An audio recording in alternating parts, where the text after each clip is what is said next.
എല്ലാവർക്കും നമസ്കാരം. ഞാൻ സരിതാ മഹേശ്വരൻ. ഇന്ന് ശ്രീമദ് വാൽമീകി രാമായണത്തിൻ്റെ ബാലകാണ്ഡത്തിലെ 36-ാമത്തെ സർഗത്തിലെ 9-ാമത്തെ ശ്ലോകം മുതൽ 16 വരെയുള്ള ശ്ലോകങ്ങളുടെ അർത്ഥം ആണ് നമ്മൾ നോക്കാൻ പോണത്. കഴിഞ്ഞ ദിവസത്തെ കഥ വന്ന് നിൽക്കുന്നത് ശ്രീപരമേശ്വരനും പാർവതീദേവിയും കൂടിയിട്ടുള്ള രതിക്രീഡകൾ ഏതാണ്ടൊരു 100 ദിവ്യ സംവത്സരം നീണ്ടു നിന്നുവെന്നും ആ ഒരു രതിക്രീഡയ്ക്ക് ശേഷവും പുത്രന്മാരും അല്ലെങ്കിൽ കുട്ടികളൊന്നും ഉണ്ടായില്ല എന്നുള്ളതും കണ്ട പരിഭ്രാന്തരായിട്ടുള്ള ദേവന്മാർ ശ്രീപരമേശ്വരൻ്റെ സമീപത്തെത്തി എന്ന് പറഞ്ഞിട്ടാണ് സ്തുതിക്കാനായിട്ട് പുറപ്പെടുകയാണ്. അവരവരുടെ കാര്യങ്ങളൊക്കെ ചിലത് അവതരിപ്പിക്കുക, അറിയിക്കുകയാണ് ചെയ്യണത്. നമുക്കാദ്യം 9-ാമത്തെ ശ്ലോകം നോക്കാം. ദേവദേവ മഹാദേവ ലോകസ്യാസ്യ ഹിതേരത സുരാണാം പ്രണിപാതേന പ്രസാദം കർത്തുമർഹസി. അല്ലയോ ദേവദേവ മഹാദേവ, അല്ലയോ ശ്രീപരമേശ്വര, ലോകസ്യ അസ്യ ഹിതേരത, ഇതൊക്കെ സംബോധനയാണ്. അസ്യ ലോകസ്യ ഹിതേരത മഹാദേവ, ഈ ലോകത്തിൻ്റെ മുഴുവനും നന്മയ്ക്കു വേണ്ടി മാത്രം ശ്രദ്ധിക്കുന്നവനായ, അതിൽ മാത്രം ഹിതമുള്ളവനായ അല്ലയോ ശ്രീപരമേശ്വര, സുരാണാം പ്രണിപാതേന പ്രസാദം കർത്തുമർഹസി, ഇതാ ദേവന്മാരെല്ലാവരും അങ്ങയുടെ മുമ്പിൽ വന്ന് നമസ്കരിക്കണു, അങ്ങ് പ്രസാദിച്ചാലും.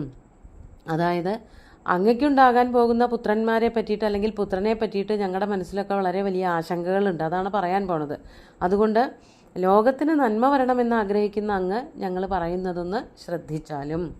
അതാണ് അങ്ങയുടെ മുമ്പിൽ ഞങ്ങളിതാ ദേവന്മാരെല്ലാവരും നമസ്കരിച്ചിരിക്കുകയാണ്, ഞങ്ങൾ പറയണത് വളരെ ശ്രദ്ധയോടുകൂടി കേൾക്കണേ, പ്രസാദിക്കണേ എന്ന് പ്രാർത്ഥിക്കുകയാണ്. അതാണ് 10-ാമത്തെ ശ്ലോകത്തിൽ പറയാണ്.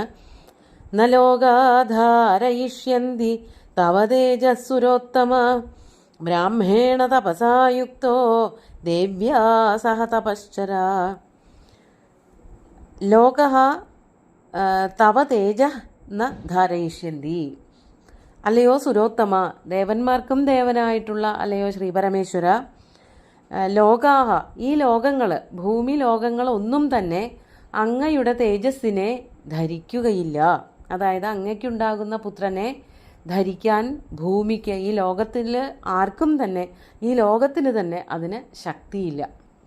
അപ്പോൾ ദേവന്മാർ പറയണതിനർത്ഥം ഉമയ്ക്കും പറ്റില്ല എന്നുള്ള ആ ഒരു രീതിയിലാണ് നമ്മൾ മനസ്സിലാക്കേണ്ടത്. ഇതിൽ എന്തുകൊണ്ടാണ് ഉമാദേവി ആ വീര്യത്തെ ധരിക്കില്ല എന്ന് പറഞ്ഞത് എന്നുള്ളത് വ്യക്തമാക്കിയിട്ടില്ല. ഈ തേജസ് ഭൂമിയിൽ വരികയാണ് എങ്കിൽ ആ തേജസ്സിനെ ധരിക്കാൻ ഭൂമി എന്നല്ല, ലോകത്തിൽ ആർക്കും തന്നെ, ഒരു ലോകത്തിലെ ഒരു ഭാഗത്തുമുള്ള ആർക്കും, ജനങ്ങൾക്കും അല്ലെങ്കിൽ ലോകത്തിനും ഈ ഒരു തേജസ്സിനെ താങ്ങാനുള്ള ശക്തി ഉണ്ടാവില്ല. അതുകൊണ്ട് അതാണ് പറയണത്, ന ലോകാധാരയിഷ്യന്തി തവ തേജസ്സുരോത്തമ, അങ്ങയുടെ തേജസ്സിനെ, അങ്ങയുടെ വീര്യത്തെ ധരിക്കാൻ ഇവിടെ ആർക്കും ശക്തിയില്ല തന്നെ. അതുകൊണ്ട് ബ്രാഹ്മേണ തപസായുക്തോ ദേവ്യാ സഹ തപശ്ചര, ദേവിയോട് കൂടിയിട്ട്, ഉമാദേവിയോട് കൂടിയിട്ട്, ബ്രാഹ്മേണ തപസ തപശ്ചര, ബ്രഹ്മത്തിൽ മനസ്സുറപ്പിച്ചുകൊണ്ട് തപസ് ചെയ്തോളൂ. ഇപ്പോൾ വീര്യത്തെ പുറത്തേക്ക് എടുക്കരുത്, ഭൂമിയിലേക്ക് സമർപ്പിക്കരുത് എന്നൊക്കെയാണ് ഭഗവാനെ ഓർമ്മിപ്പിക്കുന്നത് ദേവന്മാർ. അപ്പോൾ രണ്ടുപേരും കൂടിയിട്ട് മനസ്സ് ബ്രഹ്മത്തിൽ ഉറപ്പിച്ചുകൊണ്ട് തപസ് ചെയ്താലും എന്ന് ദേവന്മാരെ പ്രാർത്ഥിക്കുകയാണ് ചെയ്തത്. അതാണ് ബ്രാഹ്മേണ തപസായുക്ത, അങ്ങ് ബ്രഹ്മത്തിൽ നിരതമായ മനസ്സോട് കൂടിയിട്ട് തപസ് ചെയ്തോളൂ, ഒറ്റയ്ക്കല്ല, ദേവിയോടും കൂടി ചേർന്നുകൊണ്ട്. എന്നിട്ട് 11-ാമത്തെ ശ്ലോകം നോക്കാം. ത്രൈലോക്യഹിതകാമാർത്ഥം തേജസ് തേജസി ധാരയ രക്ഷ സർവാനിമാൻ ലോകാൻ നാലോകം കർത്തുമർഹസി. അങ്ങ് 3 ലോകങ്ങൾക്കും ഹിതം ഉണ്ടാവണമെന്ന് ആഗ്രഹിക്കുന്ന ആളാണല്ലോ. അതാണ് ത്രൈലോക്യഹിത കാമാർത്ഥം, ത്രൈലോക്യങ്ങൾക്കും ഹിതം, നന്മ ഉണ്ടാകണമെന്ന് ആഗ്രഹിക്കുന്നവനായ അങ്ങ് തൽക്കാലത്തേക്ക് വീര്യത്തെ പുറത്തേക്കെടുക്കാതെ, സ്ഖലിക്കാതെ എന്തു ചെയ്യണം? തേജസ് തേജസി ധാരയ, തേജസ്സിനെ തേജസ്സിൽ തന്നെ അടക്കി വെച്ചുകൊള്ളുക, അതിനെ പുറത്തേക്കെടുക്കരുത്. എന്നിട്ട് ഈ കാണുന്നതായ ലോകത്തെ മുഴുവനും തന്നെ രക്ഷ സർവാൻ ഇമാൻ ലോകാൻ, ഇമാൻ ലോകാൻ സർവാൻ രക്ഷ, ഈ ലോകങ്ങളെ മുഴുവനും അങ്ങനെ അങ്ങ് സംരക്ഷിച്ചാലും, ഈ ലോകത്തെ എന്നേക്കുമായിട്ട് ഇല്ലായ്മ ചെയ്യരുത്. ന അലോകം കർത്തുമർഹസി, അങ്ങയുടെ തേജസ് താഴേക്ക് പതിച്ചാൽ ഈ ലോകം മുഴുവനും ഭസ്മമായി തീരും. അതുകൊണ്ട് ആ തേജസ്സിനെ പുറത്തേക്ക് എടുക്കരുതേ, ലോകത്തെ ഇല്ലാതെയാക്കരുതേ എന്ന് ദേവന്മാര് പ്രാർത്ഥിച്ചു. അപ്പോൾ ദേവന്മാരുടെ വാക്ക് കേട്ടിട്ട് ഭഗവാൻ പറയാണ്, ദേവതാനാം വചശ്രുത്വാ സർവലോകമഹേശ്വര ബാഢമിത്യബ്രവീത് സർവാൻ പുനശ്ചേദമുവാചഃ. ദേവതാനാം വചശ്രുത്വ സർവലോകമഹേശ്വര, സർവലോകങ്ങൾക്കും ഈശ്വരനായിട്ടുള്ള ആ ഭഗവാൻ ശ്രീ പരമേശ്വരൻ ദേവന്മാരുടെ വാക്കുകളൊക്കെ നല്ലവണ്ണം ശ്രദ്ധിച്ചിട്ട് പറയാണ്, ബാഠം, ഉറപ്പായിട്ടും തീർച്ചയായിട്ടും ഞാൻ എൻ്റെ തേജസ്സിനെ പുറത്തേക്ക് കൊടുക്കുന്നില്ല, പുറത്തേക്ക് അർപ്പിക്കുന്നില്ല. ബാഠമിത്യ അബ്രവീത് സർവാൻ പുനശ്ച ഇദം ഉവാച, തീർച്ചയായിട്ടും എന്ന് ഉറപ്പു കൊടുത്തിട്ട് വീണ്ടും ഇപ്രകാരം ആ ദേവന്മാരോട് പറഞ്ഞു. അതാണ് പുനശ്ച ഇദം ഉവാച. വീണ്ടും അവരോട് പറഞ്ഞു. എന്താണ് പറഞ്ഞത്? അതാണ് 13ാമത്തെ ശ്ലോകത്തിൽ പറയുന്നത്. ധാരയിഷ്യാമ്യഹം തേജസ്തേജസൈവ സഹോമയാ ത്രിദശാഃ പൃഥിവീ ചൈവ നിർവാണമധിഗച്ഛതു. ഉറപ്പായിട്ടും ഞങ്ങൾ രണ്ടുപേരും കൂടിയിട്ട് ഞങ്ങളുടെ തേജസ്സിനെ പുറത്തേക്കെടുക്കുന്നില്ല. ഞാനും ഉമാദേവിയും കൂടി അത് നിയന്ത്രിച്ചു വയ്ക്കുകയാണ്. അതാണ് തേജഃ തേജസ ഏവ സഹ ഉമയാ ധാരയിഷ്യാമി അഹം ധാരയിഷ്യാമി. ഞാൻ ഒരു പുത്രനായിട്ട് ആ തേജസ്സിനെ മാറ്റുന്നില്ല, അത് ഞങ്ങളുടെ ഉള്ളിൽ തന്നെ സൂക്ഷിക്കുകയാണ്. പുത്രനായിട്ട് പുറത്തേക്ക് തൽക്കാലം നിങ്ങളുടെ പ്രാർത്ഥന അനുസരിച്ചുകൊണ്ട് പുറത്തേക്ക് എടുക്കുന്നില്ല. അങ്ങനെ പൃഥ്വി, ഭൂമിയും ത്രിദശാഹ, ദേവന്മാരും അതുപോലെ ലോകങ്ങളുമൊക്കെ നിർവാണം അധിഗച്ഛതു, എല്ലാവർക്കും സൗഖ്യമുണ്ടാവട്ടെ. അതായത് ദേവന്റെ വീര്യം പുറത്തേക്ക് വരുന്നതോട് കൂടിയിട്ട് ലോകം മുഴുവനും നശിച്ചു പോകുമെന്ന് പറഞ്ഞാൽ തീർച്ചയായിട്ടും അങ്ങനെ ഒരു നാശം ഞാൻ വഴി ഉണ്ടാകില്ല. ഞാൻ അതിനെ പുറത്തേക്ക് എടുക്കില്ല. എല്ലാവരും സുഖമായിട്ടിരുന്നോളൂ. ദേവന്മാരായിക്കോട്ടെ അതുപോലെ ഭൂമി ആയിക്കോട്ടെ, ഞങ്ങളുടെ ഈ രതിക്രീഡകൾ വഴി അത് നശിക്കാൻ ഞങ്ങൾ സമ്മതിക്കില്ല. അതിനായിട്ട് ഞങ്ങളൊന്നും ചെയ്യില്ല എന്ന് ശ്രീപരമേശ്വരനും ദേവിയും കൂടി ദേവന്മാർക്ക് ഉറപ്പ് കൊടുത്തു. എന്നിട്ട് പിന്നെ പറയാണ്, 14ാമത്തെ ശ്ലോകം നോക്കൂ. യദിദം ക്ഷുഭിതം സ്ഥാനാൻ മമ തേജോഹ്യനുത്തമം ധാരയിഷ്യതി കസ്തന്മേ ബ്രുവന്തു സുരസത്തമാഃ. ഇനി എൻ്റെ ഈ തേജസ്സിനെ ധരിക്കാൻ പറ്റിയവരാരെങ്കിലും ഭൂമിയിലുണ്ടെങ്കിൽ അത് അറിയിക്കുകയും വേണം. യദിദം ക്ഷുഭിതം സ്ഥാനാത് മമ തേജഃ, യത് ഇദം മമ തേജഃ സ്ഥാനാത് ക്ഷുഭിതം അനുത്തമം തേജഃ. ഈ ശ്രേഷ്ഠമായിട്ടുള്ള തേജസ് ക്ഷുഭിതമാവുകയാണ് എങ്കിൽ, എൻ്റെ ശരീരത്തിൽ നിന്നും സ്ഖലിക്കുകയാണ് എങ്കിൽ, പുറത്തേക്ക് വരികയാണ് എങ്കിൽ, കഹ ധാരയിഷ്യതി, ഇതാര് ധരിക്കും എന്നുള്ളത് ഹേ സുരസത്തമാഹ മേ ബ്രുവന്തു, അല്ലയോ ദേവന്മാരെ എന്നെ അറിയിച്ചാലും. അതായത് ഞാൻ തൽക്കാലം നിങ്ങളുടെ പ്രാർത്ഥന മാനിച്ചുകൊണ്ട് എൻ്റെ തേജസ്സിനെ പുറത്തേക്ക് എടുക്കുന്നില്ല. അഥവാ ആരെങ്കിലും തയ്യാറായാൽ പറയൂ. അതാണ് കഹ ധാരയിഷ്യതി, ആരെങ്കിലും എൻ്റെ തേജസ്സിനെ ധരിക്കാൻ തയ്യാറാണെങ്കിൽ പറയൂ, അപ്പോൾ മാത്രമേ ഈ വീര്യം അഥവാ തേജസ് ഞാൻ പുറത്തേക്ക് കൊടുക്കുള്ളൂ, പുറത്തേക്ക് അർപ്പിക്കുകയുള്ളൂ എന്ന് ശ്രീ പരമേശ്വരൻ ദേവന്മാരോട് പറഞ്ഞു.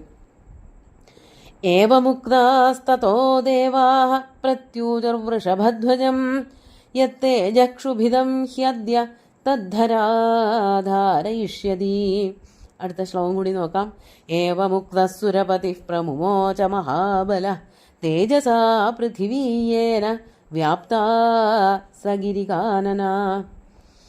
ഏവമുക്ത തതോ ദേവാഹ, ഇപ്രകാരം ശ്രീപരമേശ്വരനാൽ പറയപ്പെട്ടവരായിട്ടുള്ള ദേവന്മാർ അവരൊന്ന് ആലോചിച്ചിട്ട് മറുപടി പറയാണ്. വൃഷഭധ്വജം പ്രത്യൂജു, വൃഷഭധ്വജനോട്, വൃഷഭധ്വജൻ എന്ന് പറഞ്ഞാൽ ശ്രീപരമേശ്വരനാണ്. കൊടിയടയാളമായിട്ട് കാള വരുന്നവൻ, കാളയുടെ ചിത്രം കൊടിയടയാളമായിട്ട് സ്വീകരിച്ചിട്ടുള്ള ആള്, അതാണ് വൃഷഭധ്വജൻ എന്ന വാക്കുകൊണ്ട് ഉദ്ദേശിക്കുന്നത്. അപ്പോൾ ശ്രീപരമേശ്വരന്റെ കൊടിയടയാളമാണ് കാള. അപ്പോൾ ഭഗവാനോട് ഇപ്രകാരം, അതായത് ആരാണ് എൻ്റെ തേജസ്സിനെ ധരിക്കാൻ ശക്തിയുള്ളത് എന്നറിയിക്കണം എന്ന് പറഞ്ഞപ്പോൾ ഇവര് ആലോചിച്ചിട്ട് ദേവന്മാരൊക്കെ കൂടി മറുപടി പറയാണ്. യത്തേജഃ ക്ഷുഭിതം ഹ്യദ്യ, ഈ തേജസ് പുറത്തേക്ക് വരികയാണ് എങ്കിൽ തത് ധരാ ധാരയിഷ്യതി, അതാര് ധരിക്കും? ധര, ധര എന്ന് പറഞ്ഞാൽ ഭൂമി, ഭൂമി ആ തേജസ്സിനെ ധരിക്കുക തന്നെ ചെയ്യും. അതായത് ഭൂമിക്ക് തൽക്കാലം ഇപ്പോൾ അതിനുള്ള ശക്തിയുണ്ട് എന്നുള്ളത് അവർക്ക് മനസ്സിലായി. അപ്പോൾ മറ്റാർക്കും ശക്തിയില്ല എങ്കിലും ഭൂമിക്ക് അതിനുള്ള ശക്തിയുണ്ട്, ഭൂമി ആ തേജസ്സിനെ ധരിക്കും. ഏവമുക്ത, ഇപ്രകാരം പറയപ്പെട്ടവനായ സുരപതി, ഏവം ഉക്ത സുരപതി, ഇപ്രകാരം പറയപ്പെട്ടവനായിട്ടുള്ള സുരപതി എന്നുള്ളത് കൊണ്ട് ഇവിടെ ശ്രീ പരമേശ്വരൻ, മഹാബല, മഹാബലവാനായിട്ടുള്ള ഭഗവാൻ, പ്രമുമോച, തൻ്റെ തേജസ്സിനെ മോചിപ്പിച്ചു, വീര്യം പുറത്തേക്ക് ഒഴുക്കി എന്നർത്ഥം.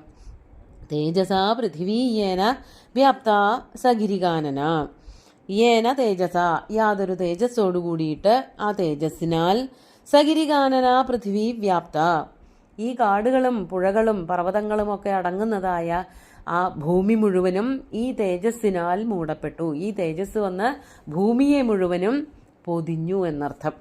ഭഗവാന്റെ തേജസ്സാണ്, അത് ഭൂമിയിലേക്ക് വന്നതോടുകൂടിയിട്ട് ഭൂമി മുഴുവനും മറഞ്ഞു, ആ തേജസ് ഭൂമിയെ മറച്ചു എന്നർത്ഥം.